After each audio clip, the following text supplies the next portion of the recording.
Hello students, welcome to Bansal Classes online. I am Jaisingh Suryavanshi. Last lecture में student हमने red data book के बारे में डिस्कस किया था। आज हम एक और पार्ट डिस्कस करते हैं इस चैप्टर का। इसके आगे का पार्ट है बेटा कंजर्वेशन ऑफ बायोडाइवर्सिटी।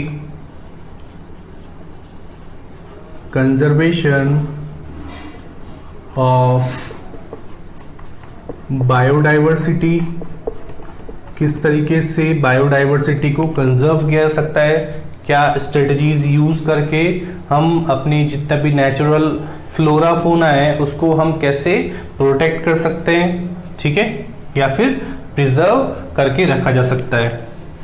क्लियर? तो बेटा लिखते हैं इसमें कुछ पॉइंट कि फर्स्ट कंजर्वेशन का मतलब क्या होता है। तो conservation means to keep safe,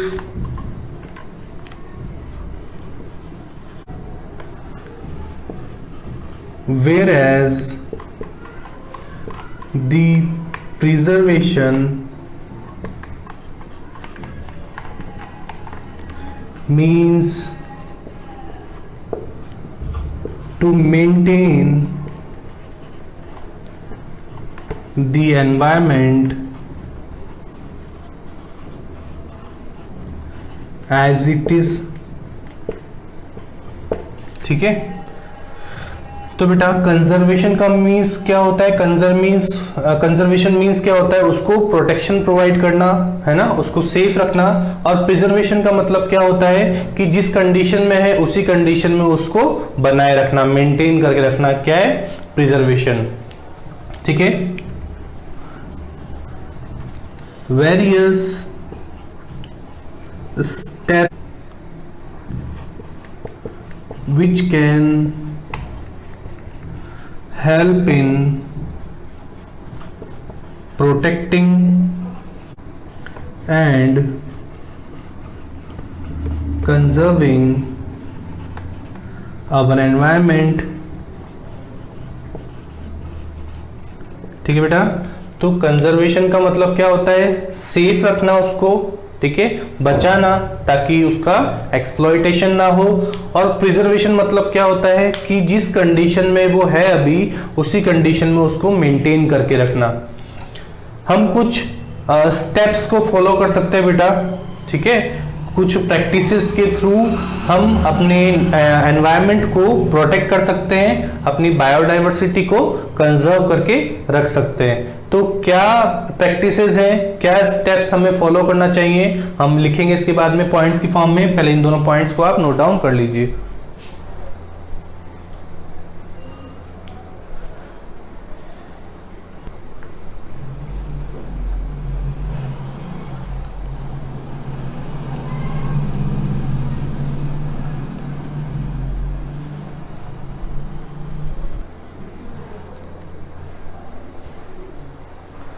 ठीक है बेटा, इसके बाद हम इसको रफ करते हैं, आगे कुछ और पॉइंट डिस्कस करते हैं।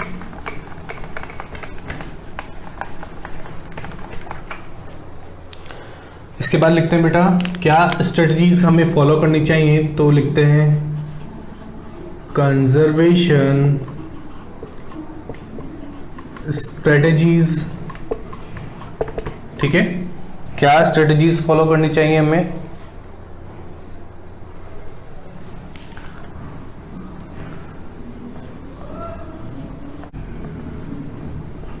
proposed steps to protect wildlife are, क्या क्या स्टेप्स फॉलो कर सकते हैं बेटा हम? ठीक है, तो protection of useful animal and plants. ठीक है, जो यूजफुल एनिमल्स हैं और जो प्लांट्स हैं यूजफुल, उनको प्रोटेक्शन प्रोवाइड की जानी चाहिए बेटा। उनके लिए कोई एक्ट बनाया जाना चाहिए, ठीक है, उनके लिए कोई एक्ट बनाया जाना चाहिए। इसके बाद में preservation of critical habitat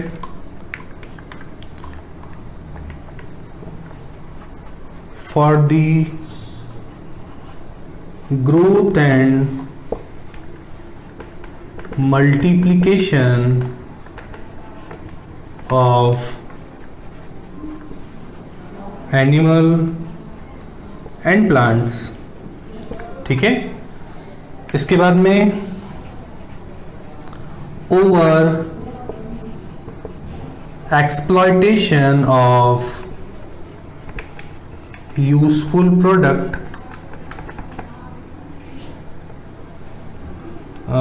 should be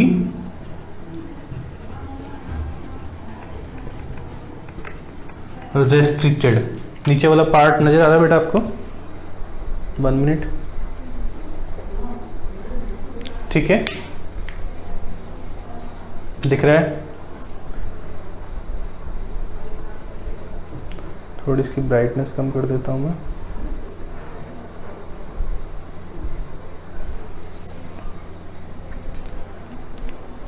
ठीक है बेटा, हमने लिखा कि कौन सी कंजर्वेशन स्ट्रेटजीज को फॉलो करके हम अपने एनवायरनमेंट को प्रिजर्व कर सकते हैं या फिर उसका कंजर्वेशन किया जा सकता है। हमने देखा बेटा कि कंजर्वेशन का मतलब क्या है और प्रिजर्वेशन का मतलब क्या होता है।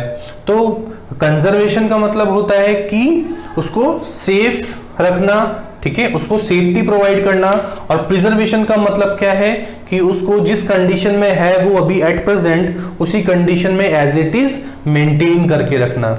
अब हम देख रहे हैं कि कंजर्वेशन स्ट्रेटजीज क्या है, कैसी स्टेप्स अगर हम फॉलो करते हैं तो हमारे जो एनवायरनमेंट है उसको हम प्रोटेक्ट कर सकते हैं या फिर उसको प्रिजर्व करके रखा जा सकता है। तो फर्स्ट पॉइंट लिखा है हमने कि protection of useful animal and plant. बहुत सारे एनिमल्स ऐसे हैं बेटा जो कि काफी ज्यादा यूजफुल है, बहुत सारे प्लांट हैं जो कि काफी ज्यादा यूजफुल है, ठीक है। अब ये एनिमल्स और प्लांट्स धीरे धीरे जो है एंडेंजर्ड स्पीशीज में आते जा रहे हैं, ठीक है, और ये एक टाइम बाद एक्सटिंक्ट ना हो जाए, तो इसीलिए इनको प्रोटेक्ट करने की रिक्वायरमेंट है। इसके बाद में preservation of critical habitat and for the growth and multiplication of animal and plant, ठीक है। जितने भी एनिमल्स हैं, जितने भी प्लांट्स हैं, उनको कंजर्व करना चाहिए उनकी क्रिटिकल हैबिटेट के साथ में। अगर उनका हैबिटेट डिस्ट्रॉय हो जाएगा डिफॉरेस्टेशन के थ्रू सपोज, तो क्या होगा, इनकी ग्रोथ या फिर मल्टीप्लिकेशन अफेक्ट होगी, रिप्रोडक्शन कैपेसिटी जो होगी इनकी धीरे धीरे डिक्रीज होती जाएगी बेटा, इनके स्पीसीज जो है वो कम होते जाएंगे और एक टाइम पे ये जो है बिल्कुल खत्म हो जाएंगे हमारे एनवायरनमेंट से। इसके बाद में over exploitation of useful product should be restricted. अब बेटा काफी सारे नेचुरल रिसोर्सेज है हमारे अर्थ पे, इन सब नेचुरल रिसोर्सेज को अगर ज्यादा से ज्यादा यूज किया जाएगा, ओवर एक्सप्लॉयटेशन किया जाएगा, तो एक टाइम बाद क्या होगा, ये जो है यूजफुल प्रोडक्ट्स ये हमारे नेचर में अवेलेबल नहीं होंगे, या फिर हमारी जो नेक्स्ट जनरेशन है, जो आने वाली जनरेशन है, वो इनका यूज बिल्कुल भी नहीं कर पाएगी, ठीक है। तो इसके लिए रेगुलेशन होना चाहिए कि कितना यूज करना है, ठीक है, ओवर एक्सप्लॉयटेशन नहीं होना चाहिए। तो इन पॉइंट्स को आप नोट डाउन कर लीजिए।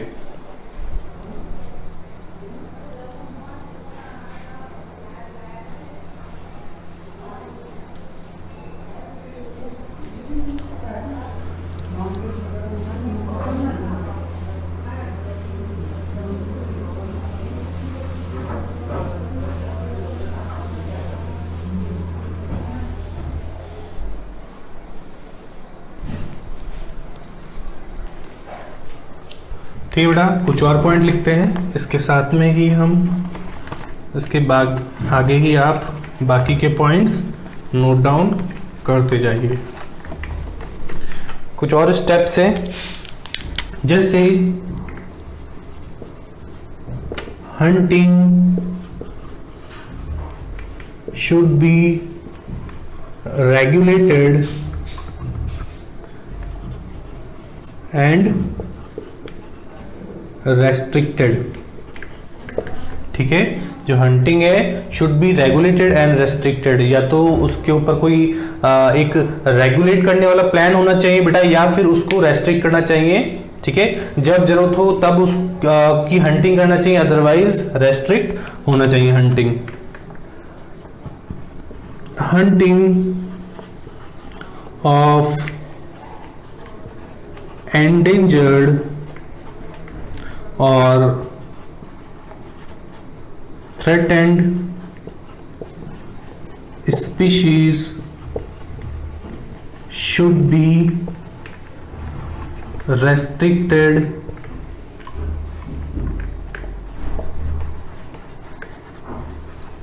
in breeding season। ठीक है, जो ऐसे एनिमल्स हैं, ऐसे प्लांट है बेटा जो कि एंडेंजर्ड कैटेगरी में आते हैं या फिर जिनके नंबर हमारे नेचर में कम है, तो ऐसे एनिमल्स का जिस टाइम पे ब्रीडिंग सीजन होता है, जिस टाइम पे वो मल्टीप्लाई करते हैं, है ना, मल्टीप्लिकेशन करते हैं, अपने स्पीशीज को बढ़ाते हैं, पॉपुलेशन को इंक्रीज करते हैं, तो उस सीजन में हंटिंग बिल्कुल भी नहीं करनी चाहिए। वैसे भी इन एंडेंजर्ड एनिमल्स को मारना नहीं चाहिए, इनकी हंटिंग नहीं करनी चाहिए।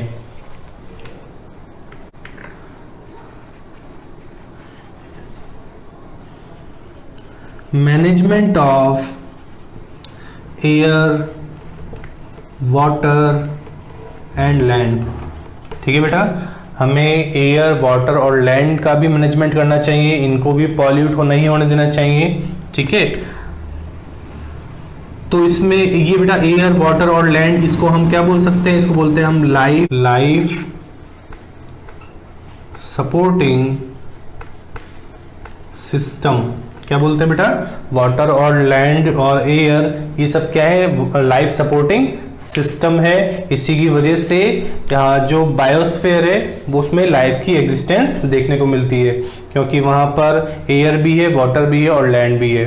ठीक है, एयर के बिना भी हम सर्वाइव नहीं कर सकते, वाटर के बिना भी हम सर्वाइव नहीं कर सकते, और लैंड के बिना कोई प्लांट ग्रो नहीं हो सकता, तो हम फूड के बिना भी सर्वाइव नहीं कर सकते, और साथ ही साथ ऑक्सीजन भी नहीं मिलेगी तो उसके बिना भी हम सर्वाइव नहीं कर सकते हैं। ठीक है, तो हमने कुछ पॉइंट लिखे बेटा, जैसे हंटिंग जो है वो एक रेगुलेटेड मैनर में होनी चाहिए बेटा, या फिर रेस्ट्रिक्टेड होनी चाहिए, जब उसकी नीड हो तभी हंटिंग की जानी चाहिए।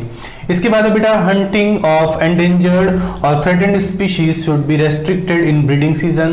तो ब्रीडिंग सीजन में जो एनिमल्स हैं उनको किल नहीं करना चाहिए, उनकी हंटिंग नहीं की जानी चाहिए बेटा, है ना। और वैसे भी नॉर्मली भी जितने भी एंडेंजर्ड स्पीशीज है उनके नंबर काफी कम है, तो उनको नहीं मारना चाहिए। साथ ही साथ management of air, water and land, जो कि लाइफ सपोर्टिंग सिस्टम होता है बेटा ना, लिथोस्फीयर, हाइड्रोस्फीयर और जो हमारा, ठीक है बेटा, जो लिथोस्फीयर और जो हाइड्रोस्फीयर, ये सब, और जो एयर है बेटा, ये सब मिलके क्या बनाती है, लाइफ सपोर्टिंग सिस्टम। तो हमें इनका भी मैनेजमेंट करना चाहिए। तो इन पॉइंट्स को भी आप नोट डाउन कर लीजिए।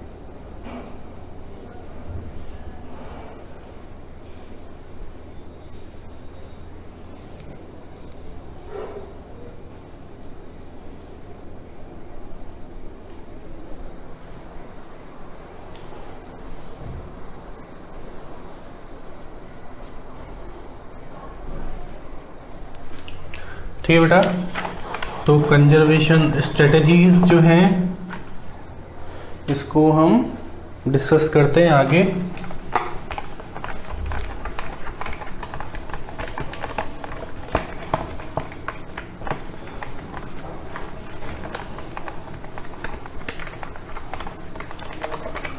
ठीक है, तो फर्स्ट बेटा इसमें ए पॉइंट डाल के लिखेंगे हम, इन Situ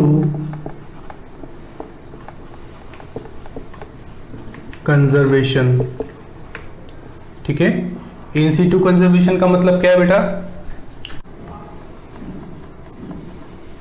these strategies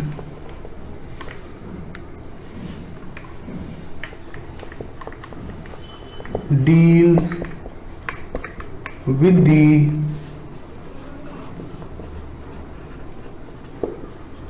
conservation living resources through their maintenance with their natural habitat।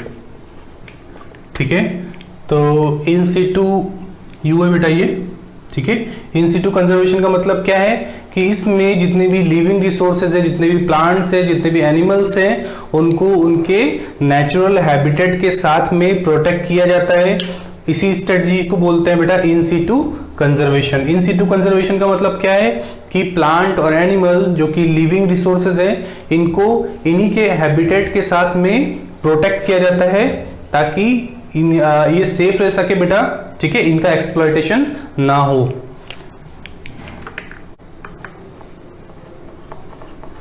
These include an extensive protected areas such as national park, biosphere reserve, sanctuaries and forest reserve. ठीक है बेटा, तो हमने देखा कि स्ट्रेटजीज कौन कौन सी हम फॉलो करके, है ना, कौन से हम प्रैक्टिसेस को फॉलो करके अपनी जो नेचुरल रिसोर्सेज है इनको या तो प्रोटेक्ट कर सकते हैं या फिर प्रिजर्व करके रख सकते हैं। ठीक है, तो these strategies deal with the conservation of living resources through their maintenance within their natural habitat। तो जितने भी लिविंग ऑर्गेनिज्म है उसको नेचुरल हैबिटेट के साथ में प्रोटेक्शन प्रोवाइड की जाती है। और इसके अंदर आते क्या क्या है, तो these include an extensive protected areas such as national park. National park होते हैं बेटा, नेशनल पार्क में भी लिविंग ऑर्गेनिज्म, प्लांट और एनिमल्स को उनके नेचुरल हैबिटेट के साथ में प्रोटेक्ट किया जाता है। बायोस्फीयर भी ऐसा ही होता है बेटा, सेंचुरीज भी इसके अंदर आता है और साथ ही साथ फॉरेस्ट रिजर्व भी इसी के अंदर आता है इन सिटू कंजर्वेशन के अंदर। कई बार आपको ऑप्शन में दे देता है ये, तो आपको पता होना चाहिए कि इन सिटू कंजर्वेशन में क्या क्या चीजें आती हैं, किस तरीके से प्रोटेक्शन प्रोवाइड की जाती है, जितने भी नेचुरल रिसोर्सेज है उनको नोट डाउन कीजिए।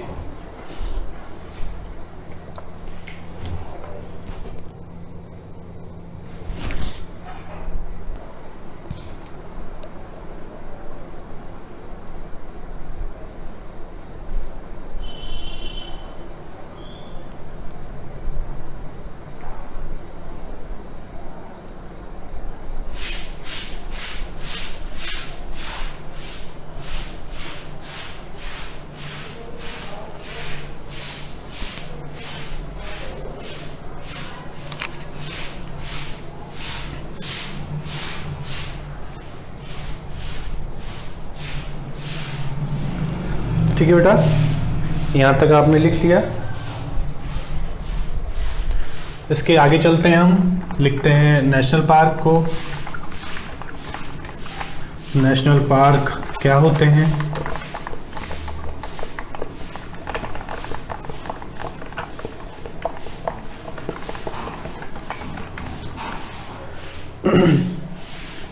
तो इसमें फर्स्ट हेडिंग डाल के लिखना बेटा national park.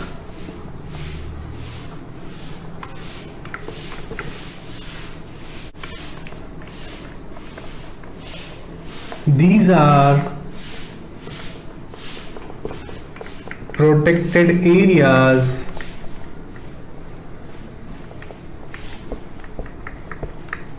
which are strictly reserved for the betterment of betterment of the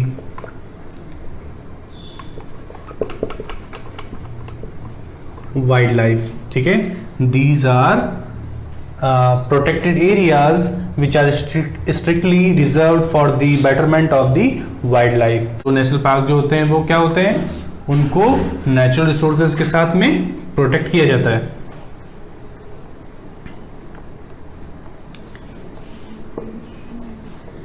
In these areas,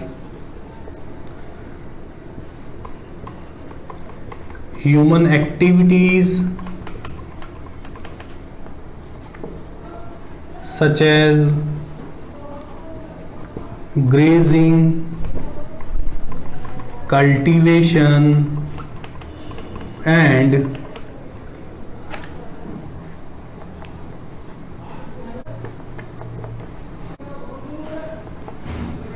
are not permitted. ठीक है, these are protected areas which are strictly reserved for the betterment of the wildlife. ठीक है, तो wild life को protection provide करने के लिए national park उससे होते हैं बेटा.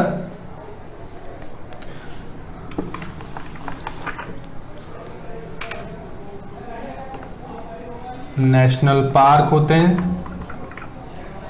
ठीक है, तो नेशनल पार्क किस लिए होते हैं बेटा, वाइल्ड लाइफ को प्रोटेक्ट करने के लिए. In these areas human activities such as grazing भी अलाउ नहीं होती है बेटा, यहाँ पर एनिमल्स की ग्रेजिंग नहीं की जा सकती. कल्टीवेशन, खेती भी नहीं की जा सकती यहाँ पर. ठीक है, साथ ही साथ फॉरेस्ट्री भी यहाँ पर परमिटेड नहीं होती. तो रेस्ट्रिक्टेड एरियाज होते हैं, ना ही आप कटिंग कर सकते हैं फॉरेस्ट के प्लांट्स की, है ना ही आप हंटिंग कर सकते हैं. तो रेस्ट्रिक्टेड होते हैं, रेस्ट्रिक्टेड एरियाज होते हैं बेटा. यहाँ पे प्लांट और एनिमल्स दोनों को उनके नेचुरल हैबिटेट के साथ में प्रोटेक्ट किया जाता है, तो इन्हें बोलते हैं हम नेशनल पार्क. कुछ नेशनल पार्क के एग्जाम्पल लिखेंगे इसके बाद हम, जो कि इंडियाज में कुछ इंपॉर्टेंट नेशनल पार्क के हम एग्जाम्पल लिखेंगे बेटा, जो कि इंडिया में लोकेटेड हैं. तो पहले आप इनको नोट डाउन कर लीजिए.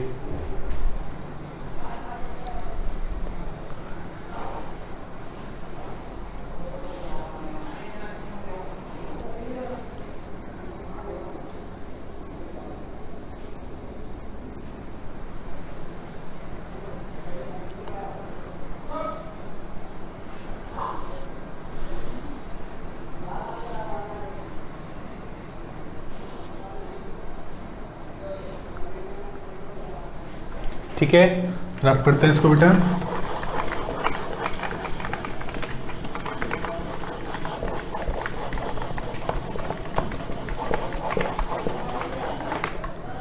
लिखते हैं कुछ नेशनल पार्क.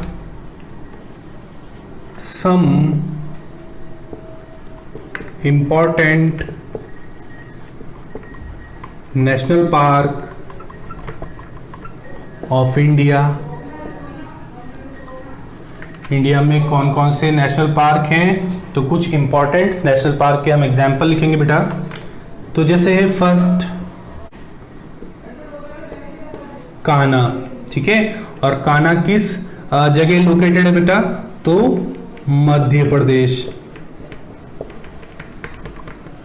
कान्हा कहाँ लोकेटेड है, मध्य प्रदेश में. इसके बाद है बेटा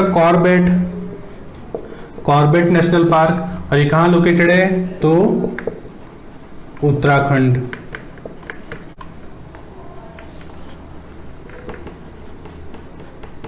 सिंपलीपाल ये लोकेटेड बेटा उड़ीसा में.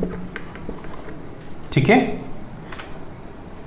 फोर्थ बांदीपुर ये लोकेटेड है कर्नाटका में. फिफ्थ रणथंबोर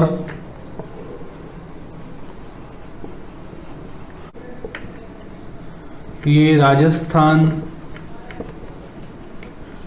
ठीक है, सिक्स्थ बेटा गिर जो कि गुजरात में लोकेटेड है. ठीक है, और एक और लिख देता हूं, यहां पे लिख देता हूं बेटा 7th नंबर पे काजीरंगा जो कि असम में लोकेटेड है. ठीक है, तो कुछ नेशनल पार्क के हमने एग्जाम्पल लिखे हैं बेटा, जो कि इंपॉर्टेंट नेशनल पार्क है इंडिया के, जिनका कई बार क्वेश्चन आपको देखने को मिल सकता है। तो कान्हा जो नेशनल पार्क है वो मध्य प्रदेश में लोकेटेड है। कॉर्बेट नेशनल पार्क जो कि उत्तराखंड में लोकेटेड है। सिम्पलीपाल जो कि उड़ीसा में है। इसके बाद बांदीपुर जो कि कर्नाटका में है। रणथंभौर जो कि राजस्थान में लोकेटेड है। गिर गुजरात में लोकेटेड है। और इसके बाद में काजीरंगा नेशनल पार्क जो कि असम में लोकेटेड है। तो ये कुछ इंपॉर्टेंट नेशनल पार्क की लिस्ट है। हमने देखा कि इन सीटू कंजर्वेशन क्या होता है, इन सीटू कंजर्वेशन में कौन कौन से प्रोटेक्टेड एरियाज आते हैं। तो हम फर्स्ट प्रोटेक्टेड एरिया के बारे में डिस्कस कर रहे हैं बेटा, जो कि इन सीटू कंजर्वेशन के अंदर आता है, तो वो है नेशनल पार्क। अब नेशनल पार्क क्या होता है, तो हमने अभी डिस्कस किया बेटा कि नेशनल पार्क में लिविंग ऑर्गेनिज्म, चाहे प्लांट हो चाहे एनिमल हो, उनको उनके नेचुरल हैबिटेट के साथ में, नेचुरल फ्लोरा फोना के साथ में प्रोटेक्ट किया जाता है। और हमने साथ ही साथ कुछ इंपॉर्टेंट नेशनल पार्क के एग्जाम्पल भी यहाँ पर डिस्कस किए हैं, जो कि कई बार आपको एमसीक्यूज की फॉर्म में देखने को मिल जाते हैं कि कहाँ लोकेटेड है ये। ठीक है, तो इनको आप नोट डाउन कर लीजिए।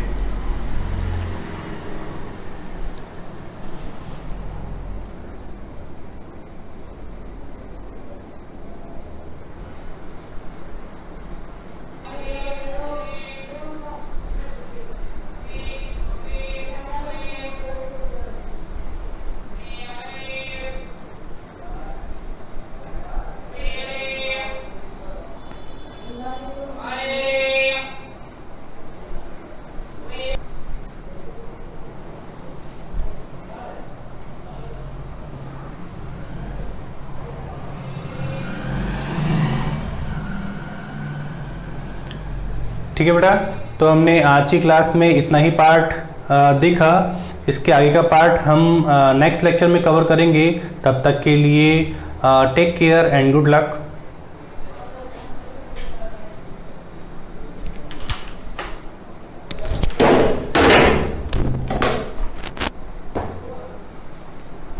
तो बेटा आज की क्लास में हम इतना ही पार्ट कवर करेंगे। इसके